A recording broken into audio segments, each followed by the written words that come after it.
Are you interested in learning how to hunt? Well, the Tennessee Wildlife Resources Agency has a special section on their website dedicated to getting first-timers the information they need to get started. Log on to tnwildlife.org to learn more. This week on Tennessee Outdoor Journal, we'll start off with Stream-side Salamander Tracking. They don't all come on the same day or same night. The greatest fish catching lures that's out there. Next up, the real secrets of the Shaky Head. And Archery 101, tuning up your bow. That's a tuning technique that we can use. And we'll finish off with a Drop the Tailgate at Flintville WMA Management area. Woody browse that's already existing. Tennessee Outdoor Journal is opening the cover and inviting you in for some outdoor tips, tricks, and behind-the-scenes look at the work being done by your Tennessee Wildlife Resources Agency. Let's turn the page. What kind of legacy will we leave when our days upon this earth are gone? Tell me who will carry on this work that we've begun, care enough to be the keeper of the dream. Thanks for joining us on this episode of Tennessee Outdoor Journal.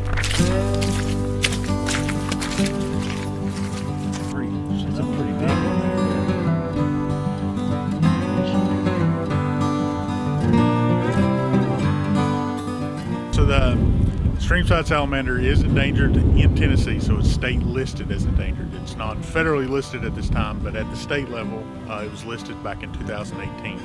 A lot of that is because at the time we didn't know how many populations we had, but the ones that we knew about were threatened by a lot of urban development and just urban sprawl.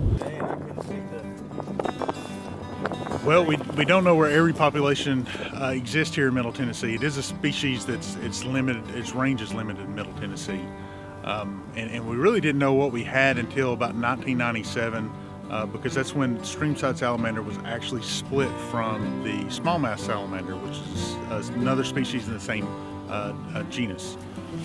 And they were always thought to be the same species, but they had different breeding preferences. One liked to breed in ephemeral wetlands, whereas this species likes to breed in ephemeral streams. And actually through genetic work and some differences in tooth morphology, they split it out into what is stream-side salamanders. And so it's a relatively new species for the state, since it was just split out in the last 20 years or so. And so we're still learning about populations that we have in the state. We've added several populations here in recent years, but surprisingly, a lot of the populations that we find are actually in highly populated areas here in Middle Tennessee.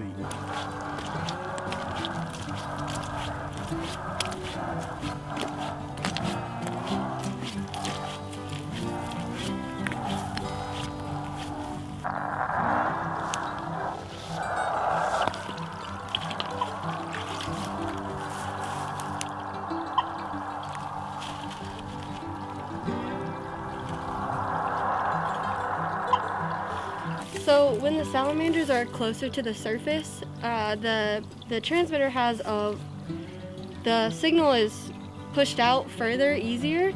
So the further they go underground, the weaker the signal strength is. So we were standing right there and we didn't pick anything up, but as soon as we crossed the stream, we picked up some sort of signal. I think he's pretty far underground, probably due to the temperature outside, because we're getting a really small range of signal right here. Like almost nothing right here, but then it's pinging out right there. And then try not to step under that branch because I think she's under there. But then just past it, there's nothing.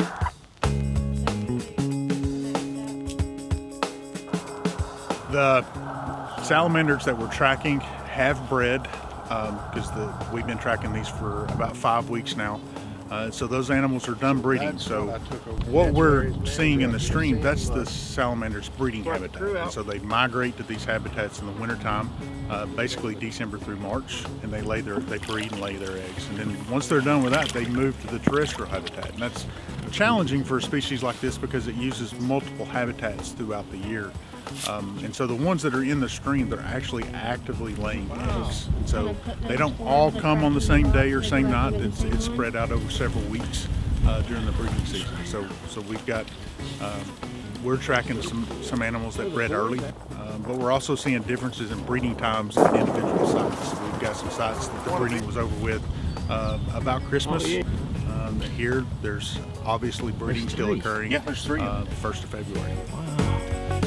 So with the species being relatively new, we have an understanding of habitats it uses throughout the year, but we don't know how much the terrestrial habitat is necessary for supporting populations of this animal.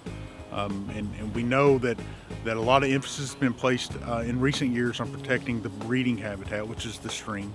But we don't know how much of that terrestrial habitat, which is necessary to support those populations, is required for maintenance. And so through implementing telemetry, we're hoping to track the animals for a short period, maybe not the entire period it takes for them to migrate away from these breeding seasons, or breeding streams, excuse me. But we're hoping we can identify how much of the habitat that they need to sustain these populations post-breeding. But the other thing too is we're actually identifying the habitat itself. I mean, we got a rough idea, but this will give us an idea of some of the characteristics at the micro scale.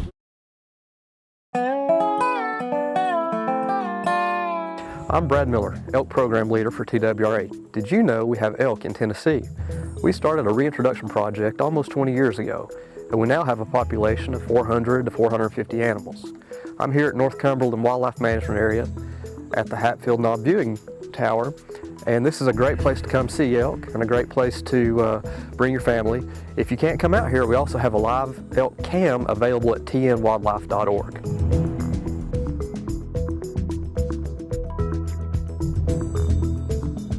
Hey everybody, Jason Holland with Jason Holland Fishing, here bringing you the real secrets on the Shaky Head.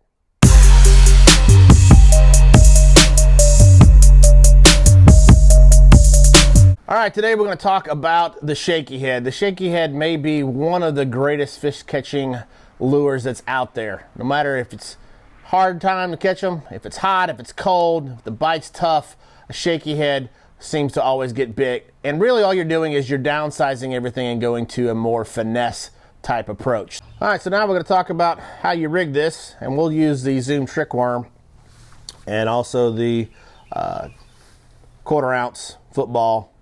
This is a screw lock. Show you how that works. So a little trick that I like to do is, you see how this head of this worm actually kind of comes down to a point, and we're trying to put that on the screw lock. So it's something that makes it really easy to do is kind of go down about 3 of these little ridges, just bite it off. Now, make sure you don't throw that piece of plastic in the water. Put it in the right place. Then, now you can see we kind of got a more flat head that we're going to screw onto the screw lock. So all you do is put it on there, get that point in, and then all you're going to do at that point is exactly like it says. You're just going to screw it on. As you twist it, just kind of let it roll through your hand, twist it on. You want to try to take it as close as you can up to the head and give it a good clean presentation. So a couple things that you can do. A lot of people will hook it on the worm flat part. I like to do it, again, just to give something the fish haven't seen. I'll do it a little bit different. So we'll go here where the hook ends. That's where we're going to grab. We'll stick our hook through there. And then from there, you just kind of thread it on and have that look there. Or another way you can do it is if you're fishing some areas that is more rock and less areas to hang up, you actually can just leave that hook point out a little bit, which will give you the option to have a little bit better hookup and you're not trying to pop it through plastic. So that's one option. Now, we'll do another option real quick. I'm just going to pull this off here. Is the other type of Shaky Head, and this is going to be with a more exposed hook. Run it through here.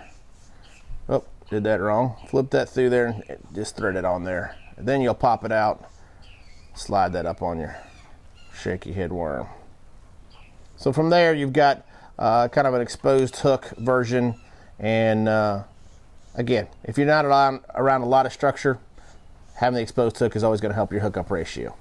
So now we're going to take our jig head, and we're going to put our soft plastic and show how that connects. Again, as you can see, this has a screw lock, and which is designed to screw into the head of your soft plastic. This again is the 4.5 missile quiver that we're going to use. This right here is my favorite setup. Really gets you a lot of bites. So here's how you do it. Again, this is great because it has a flat head. Really makes it easy to go on these screw locks. So to take your soft plastic, put it right there, and all you're going to do literally is just screw it on. I'm going to get it up as tight as I can on that jig head. Now, as you can see, this is what it looks like. Let me straighten it up just a little bit more, and there you go. And all you're going to do is you're going to bury that hook in the soft plastic, and that's going to help it be extremely weedless and come through a lot of different types of cover. And then again, make sure it's straight. I sometimes have to redo it, but again, that's your setup. As you can see, completely weedless, and as that comes through the water and as you're pulling it, it's going to hop, and then it's going to stand straight up. Again, we don't have the resistance of the water to show you, but you get the idea. You pull it along, hops, and stands up. And that's how you fish a shaky head.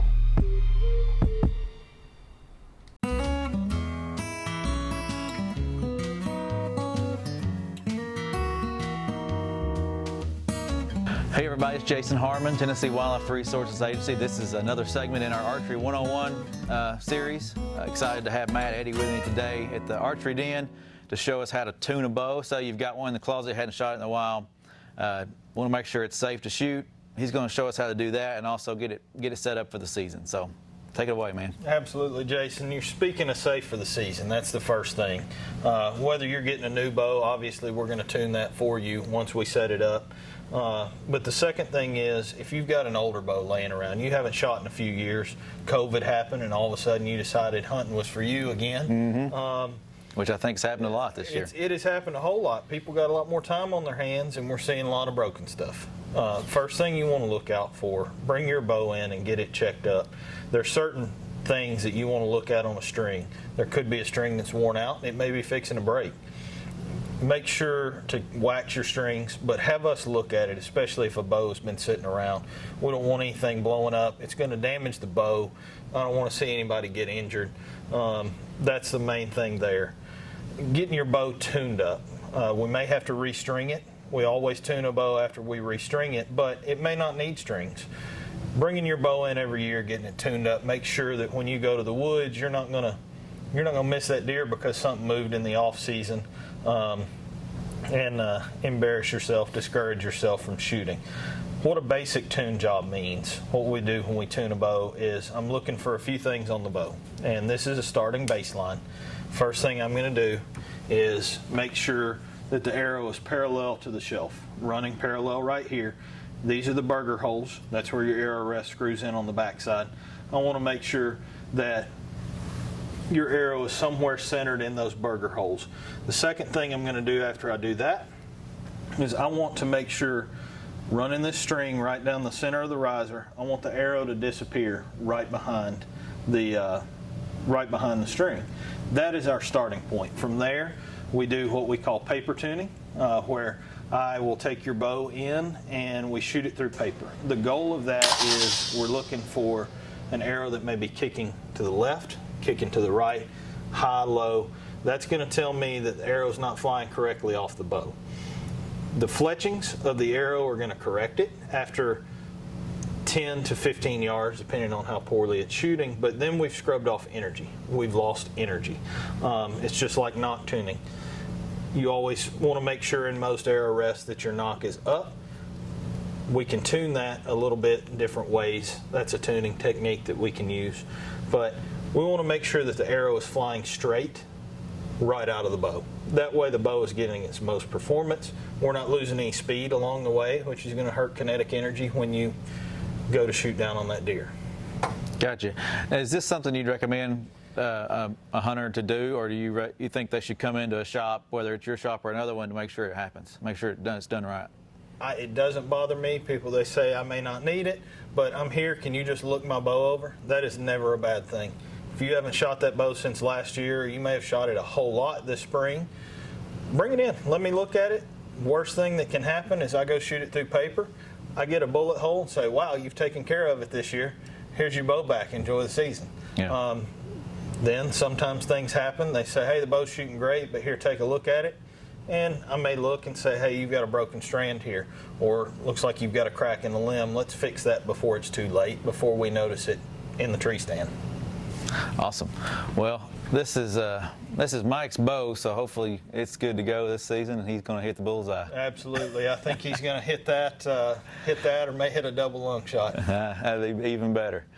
All right. Well, I appreciate it, Matt. Yes, sir. Appreciate you walking us through that. Appreciate the Archery Den, letting us come into their shop and walk you through everything about setting up a bow and having it ready for the season. So good luck out there.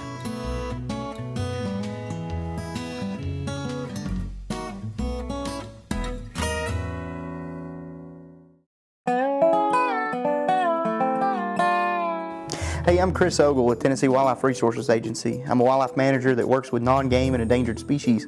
Did you know that every year we conduct bio blitzes for the agency? A lot of times with the National Forest. What's a bio blitz? Bio blitz is a short-term intensive effort to sample as many species in a given area that we can.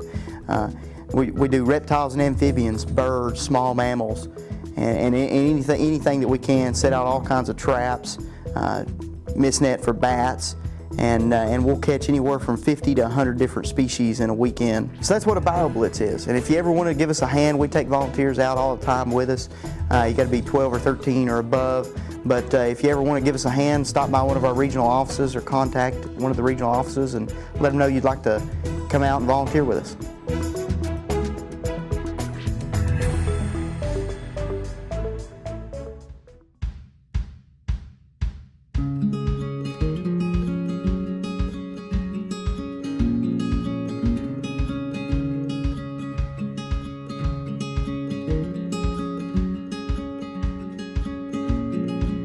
Welcome to another episode of Drop the Tailgate. I'm Barry Cross, Region 2 Communications and Outreach Coordinator.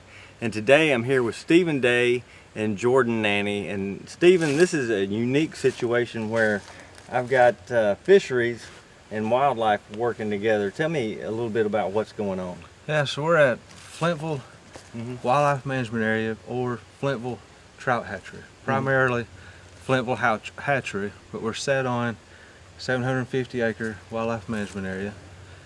And being on site all the time, operating the hatchery, I get to interact with hunters that are actively hunting Flintville WMA, primarily bow hunting for white-tailed deer. And I noticed a trend of, let's say, I didn't see much today, didn't see many deer, and I got to thinking, it intrigued me to see what we could do to simply improve the wildlife management area. So I reached out to Wildlife Division, because they're kind of over the WMAs, and just come up with a simple plan. My main goal was to provide a thicket or bedding cover for white-tailed deer, turkey primarily. And so we devised a plan to do some select cuts. Okay, and Flintville is a unique WMA. It's not a very large WMA. It's 750 acres. Is that right? That's right. But Jordan comes into this because basically what we see here is what Flintville has, isn't it? Open hardwoods. Open hardwoods and mature hardwoods too. How does your role play into this? Well, after I was contacted by Stephen and other folks in the Wildlife Division that had spoken to Stephen about this particular project, I came down, viewed the property, and I also realized it's almost completely dominated by closed canopy upland hardwoods and cove hardwoods. Depending on the topography, the aspect, and the slope of the area, you either have a dry ridge top like we're on right now, or you get off on the sides of some of the hills, you get more cove. But regardless, it was just all big trees and no understory, so very little cover for the deer. And he kind of told me that, yeah, we just need more security cover, more bedding cover, thicket areas to hold the deer, especially during hunting season, to increase hunter opportunity and success. So From there, we kind of took a 20,000 foot view, looked at the entire WMA as a whole, and we decided to do some small patch clear cuts ranging from 5 to 10 acres in size. And you decided to move those openings around to, is that going to make hunting better? What was the plan in that? That's right. So with it being a fairly small WMA, we didn't have to cut much timber to create a little bit of cover to hold deer here. What I did is I looked at a topographic map, and I identified points and ridge tops where deer traditionally would bed in open hardwoods if they didn't have any hunting pressure. Also combine that with the available access to enable the loggers to get in here without us having to create a lot of new infrastructure.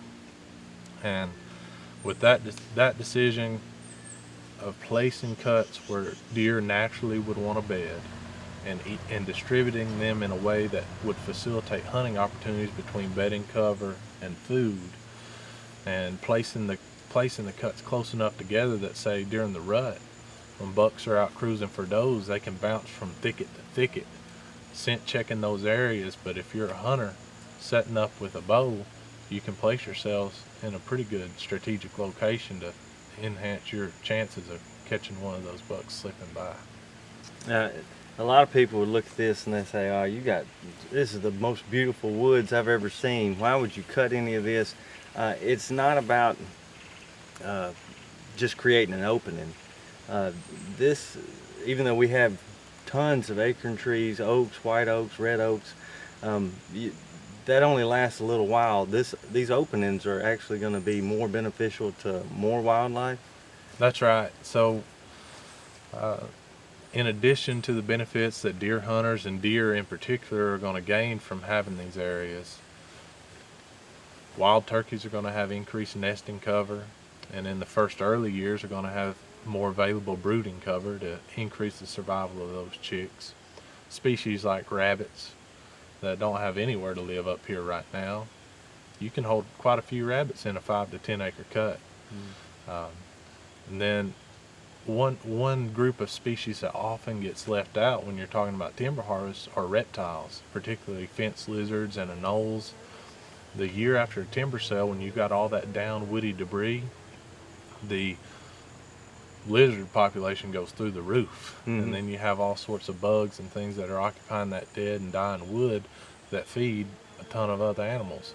Combine that with all the new, fresh, young vegetation that's much higher in quality than just the woody browse that's already existing, feeding lactating does that are taking care of fawns in the summer, bucks that are growing antlers to increase that nutrition available for them. Not only do you increase the quality of the nutrition for the existing animals, you increase the overall quantity of nutrition on the property, which enables your property to produce and hold more animals. So it really is going to enhance the diversity, but also the abundance of wildlife on the WMA, because we're diversifying the plant communities that are existent here. Stephen, you recognize the issue. The hunters were talking to you. What do you plan on doing with these openings? Are you going to manage these openings or let them grow up? Our plan is to let them regenerate, new growth, provide that early successional habitat is perfect for bedding, cover. As Jordan mentioned, brood cover for turkeys, bedding and hiding for deer, turkeys, rabbits, everything. So for these cuts, we plan to just let them regenerate themselves. We might burn some. So that's a good point.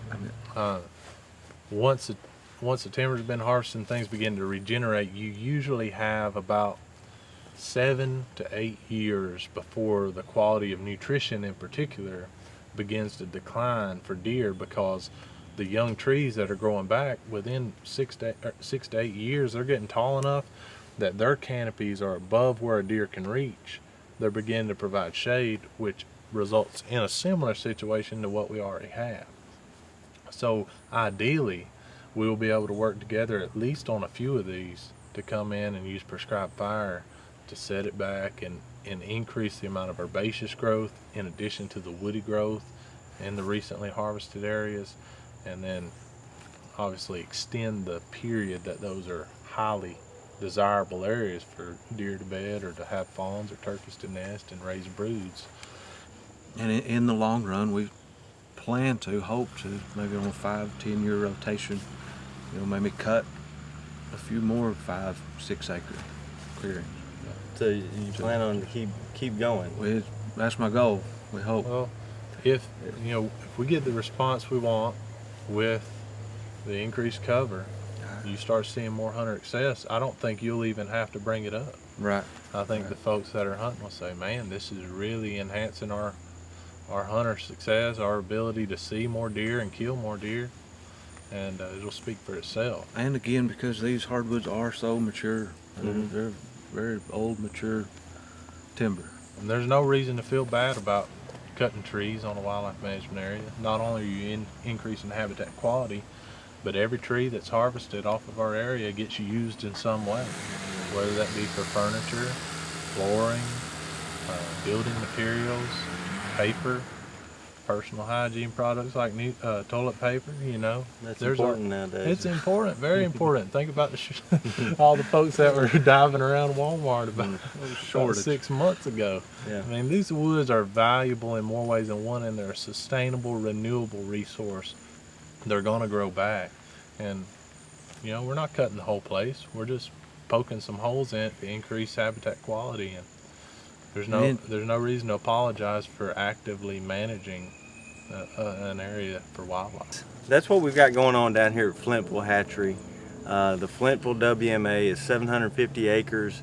It's a bow hunter's dream for deer.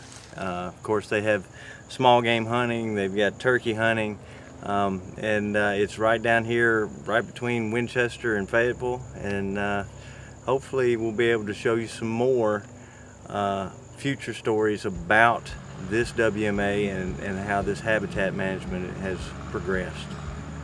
You can just picture big thicket grown up here, bed and cover. There's another oak flat just on the next ridge, and a food plot right here that should be in wheat or clover, turnips. It'll be deer paradise.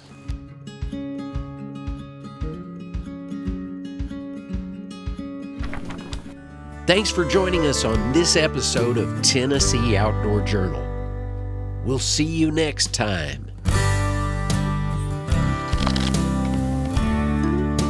Tennessee Outdoor Journal is produced by your Tennessee Wildlife Resources Agency. Tell me who will carry on this work that we've begun. Hi, I'm Tracy Lawrence, just letting you know that the Tennessee Wildlife Resources Agency supports itself and manages all of the state's wildlife with the dollars invested by hunters and fishermen when they buy licenses. If you've never bought a license, but appreciate the abundant wildlife we enjoy in this state, I encourage you to do it. Start with the Type 01. It's a great investment in Tennessee wildlife. Learn more at tnwildlife.org. Buy your license today at GoOutdoorsTennessee.com.